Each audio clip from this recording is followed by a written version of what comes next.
మన సంసారం మణిహారం మన మమకారం ప్రతిరోజు ఒక శ్రీకారం పరవశ శృంగారం గతమంటే నీవే కథ కానిది నీవే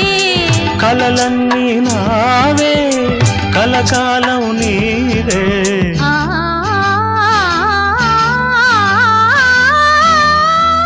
రాముడు అనుకోలేదు జానకి పతి కాగలనని ఆనాడు